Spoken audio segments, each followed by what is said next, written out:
মাননীয় রেলমন্ত্রী অশ্বিনী বৈষ্ণব সাহেবকে আমি বিশেষ রূপে আজকের এই খুশির দিনে আমি ধন্যবাদ জানাই। কারণ পুরুলিয়ার থেকে বাঁকুড়া পর্যন্ত যে রেলপথ ভায়া হুড়া স্যাংশন হয়ে গেছে এবং পুরুলিয়া এবং বাঁকুড়ার লোকের জন্য খুব আনন্দের দিন।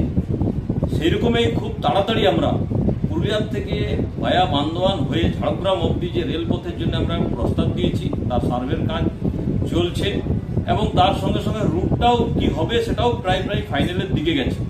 তো সেই জন্য আমরা তাড়াতাড়ি সেটারও খুশির খবর আমরা পাবো পুরুলিয়াবাসী ঝাড়গ্রামবাসী। আর তার জন্য মাননীয় প্রধানমন্ত্রী নরেন্দ্র ভাই মোদী এবং মাননীয় রেলমন্ত্রী অশ্বিনী বৈষ্ণব সাহেবকে আগাম আমি শুভেচ্ছা এবং আবার ধন্যবাদ জানাই।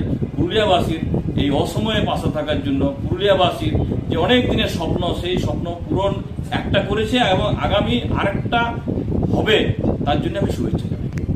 এই রেল পথের জন্য আমরা অনেক দিন থেকে চেষ্টা করছিলাম কি পুরুলিয়ার থেকে ভায়া হুড়া দিয়ে যে রেলপথ সেটা সেকশন হয়ে যায়।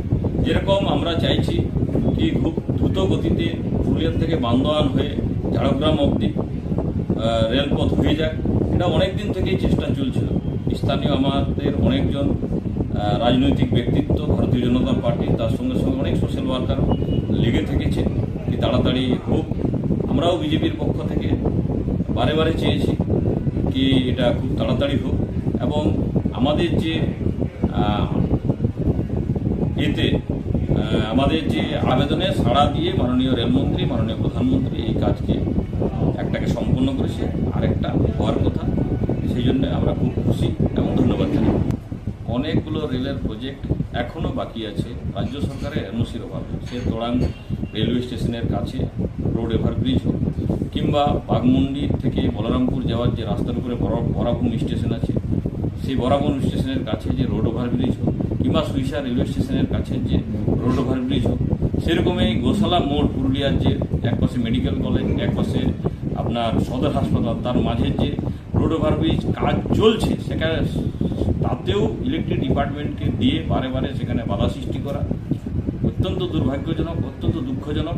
এই পশ্চিমবাংলায় যে সরকার চলছে সে ডেভেলপমেন্ট তো নিজে করবেই না, অন্য কেউ যদি করতে যায় তাতে বারে বাধা দিচ্ছে। আমরা চাই এই যে এনওসি যে সমস্যা আসছে আগামী দিনে হবে না, কারণ ভারতীয় জনতা পার্টির সামনে যে সরকার হবে ডবল ইঞ্জিনের সরকার হলে আমার মনে হয় সব কিছু সুষ্ঠুভাবে হবে এবং এতদিন ধরে যে কাজগুলো এখনো পর্যন্ত পেন্ডিং রেখেছে